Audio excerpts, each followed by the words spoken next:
Hey, welcome back. It's Diana again. How y'all doing? I'm doing pretty good. I'm sitting here vaping. Y'all know I was a smoker for many years, but I quit smoking cigarettes on my 40th birthday. But when I started going through this divorce, my nerves were bad, so I started smoking cigarettes. And, tobacco's bad, but smoking cigarettes is much worse than vaping. So I switched to vaping. And now I create my own blend of vape juice. Yes, I'm creative.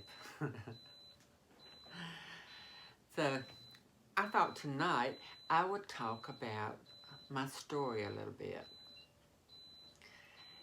I was born December the 25th, 1956 in Salisbury, North Carolina. I was the youngest of three. I had two brothers. And my mother, she was hoping for a girl.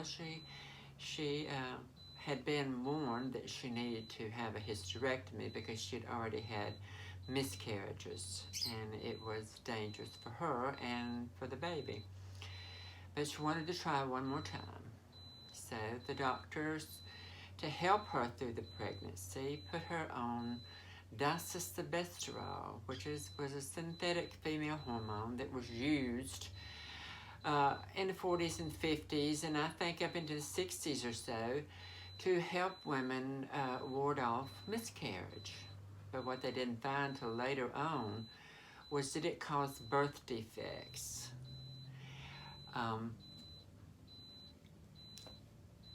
In males, it causes a sort of an intersex condition. In my case, and I was born technically male, but because of my fetus being subjected to hormones, I became very feminized. My organs were very, very small, even for babies, so they never matured, never became adult size. Because of the female hormones, I looked female, I acted female, and I felt that I was female. I never developed facial or body hair or male muscle mass. I look like, even though I'm 5'10" and large framed, I look like a big old gal. People would say, ma'am to me all of my life because I looked like a girl. And I felt like a girl. And I guess I acted like a girl. Whenever I went through puberty, I started developing breasts. They never got as big as they needed to be for my frame, but they were not very acceptable in the boys' locker room. I was made fun of and picked on a lot, and my life was miserable. I used to sit and dream about killing some of these boys, where other people would say, well, I bet you wanted to have sex with those boys. No, I wanted to kill them. I never had a desire to have sex with any of them because of the way they treated me. I was envious of the girls going out on dates with these boys, but I wasn't envious of how they treated me. So that was the most horrible time of my life, was going through the days of puberty when the boys started knowing the difference between boys and girls, and they noticed how different I was. I wasn't one of those people who was led in the direction of my life. I sought it out. Before I even knew about the hormonal uh, problem that I had, I sought it out. At 10 years old, I learned about Christine Jorgensen. At 12 years old, I was looking through one of my father's Playboy magazines, and in the back of it, I found this ad for Michael Salem's TV Boutique. I'd already learned that TV was a transvestite. Transvestites were males who dressed as females. At the time, that's all I knew. I had known about Christine Jorgensen, but I still didn't know what the name transsexual was. But I ordered this catalog that came through Michael Salem's TV Boutique. And I ordered this book called The Transsexual Phenomenon that was written by Dr. Harry Benjamin. And my whole world opened up. And mind you, I was 12 years old. So that was the first year that I found out about Johns Hopkins University having a gender identity clinic. So I wrote them for a questionnaire. They sent me a 12-year-old, but of course they did not know I was 12 years old. I lied and told them I was 18. But they sent me a questionnaire, and I had that questionnaire for years and years. Just to think I had something to look forward to made my life at that point much easier to deal with. When I turned 13, things were going really bad at home. They were going bad at school. So I decided I'm going to run away from home. I'm going to run away from home. I put on my mama's wig. I put on my mama's clothes. Put on her Avon eyeshadow. It was blue. Put on her pink lipstick. And, but I knew how to drive her Volkswagen. So I drove 75 miles away to Winston-Salem, North Carolina. I actually spent the day at Old Salem, walking around with all the other tourists. I'd been there earlier in my life, but hey, I got to go as a woman. And at 13, I looked like a grown woman. So much that a man flirted with me and put a note on the Volkswagen saying he wanted me to call him and us have drinks. Of course, I was 13. I didn't do anything like that. Later on, I went to a movie and then went to a motel and spent the night. Back then, you didn't have to have a driver's license or anything to get a motel room. You remember, I mean, this was a long time ago. So I stayed for a couple of days, and then I was 13. I got homesick. I thought maybe I could get a job as a maid or something, or a live-in housekeeper. And when that didn't happen, I had to go back home. Well, I was in a world of shit, let me tell you, when I got back home. Yeah.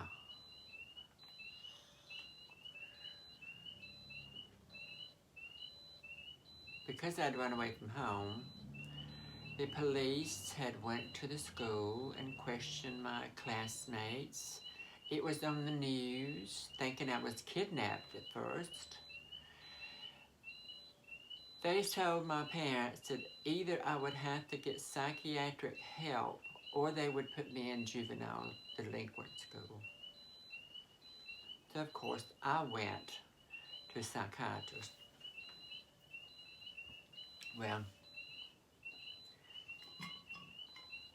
I tried to explain my side of the story, and he decided to tell me there was no way that I would ever be a woman. I said, but I know that's not true. So I learned after that first visit that I couldn't say anything to this man. So the next 2 trips that I went, I just sat there for the 30 minutes or an hour, whatever it was, and didn't say anything. Finally, he said, don't bring them back because they won't say anything to me. But after that, I went back to school, and Everybody treated me like an outcast. Life was hard. But I kept going. Kept trying to live. When I turned 16, I got my driver's license. So I was putting Diana together. I got my makeup, and that was when people were wearing a kind of a long shag, and I could put on my makeup and tease my hair up a little bit and fix it and look pretty good. So I would carry a brassiere with some socks to put it in it underneath the seat of the car, and a top of some sort. Girls were wearing these smock tops back then. And so I'd pull out that stuff after I got away from home and put it on.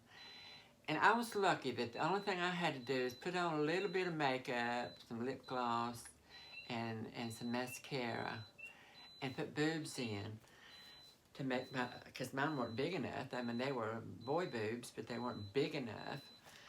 So, but that's all I had to do, just to step over into the next gender. I was lucky for that way. So I was able to go out and go to the movies, go shopping, just do all kind of just ordinary stuff. And a couple of my cousins knew what I was doing. And once in a while, one of them would go with me. I really had a good time then, because I wasn't alone. But as luck would have it, I had a picture made. I think it was Kmart's. They used to have where you could go in and get your picture made. It'd be portraits. So I had my first studio portrait made at a Kmart. And they sent that picture to my address. And I thought I'd be able to intercept it, but I wasn't. And when they got that picture, oh, hell exploded in my house. They went through my room, and they burned every girl thing they could find in my room. Luckily, I had my book, The Transgender Phenomenon. I had put another book cover on it and slipped it in the bookcase in the den. So it wasn't like it was in my room. It was hid in plain sight. So I had that to fall back on, but everything else was gone, burnt. I had to stand there and watch them burn my stuff. It was my daddy and my two brothers. They were going to show me. Well, jerked me out of school. That was in North Carolina, and dragged me to Mississippi to finish up my school. But lo and behold, they all knew that story. They had already been told because my family was down here. So everybody knew. And that year, I made all my plans. As soon as I graduated from high school, I was moving to New Orleans. And I was going to start living as Diana. And I met some people that were the directors of Mississippi Gay Alliance in Starksville, Mississippi State. And I had met with them a couple of times. They were really nice, and they were so supportive. They were going to help me as much as they could to find a place to stay, people that I could, wouldn't be going to New Orleans without knowing somebody. And my parents found out. Well, I was 17 by then, but they purged my stuff again. My parents called my brothers. They came from North Carolina. They burned all my stuff again and dragged me back to North Carolina. But I was only 17 then when I graduated from high school. So when I turned 18, I could legally leave. And I did. I may have went back some after that, but I always went back as Diana. I never once, the moment I left home, I burned all my boys' clothes and I never looked back. I left home for one reason. That was to find a way to transition, to find the ropes of what I needed to do. I met people that helped me get black market hormones, and my life was set. I had the steps that I needed to take to be who I needed to be, and all it was going to do was take time. But for the first time, I could live as myself. I felt content to be myself. One of the most exciting things was to meet a boy, give him my phone number, and him actually call me on the phone and say, hey, want to go to the movies? Want to go out to eat or blah, blah, blah? And for him to pick me up at my door, open the car door, bring flowers, just those simple things that other girls had experienced at 14, 15, 16. I was doing it at 18 and 19 and so excited for it. So I was able to get my life going in the right direction finally. So that's the first part of Woman Once Removed, my story. I'll be back next time telling you more of what happened after I left home. Bye-bye now.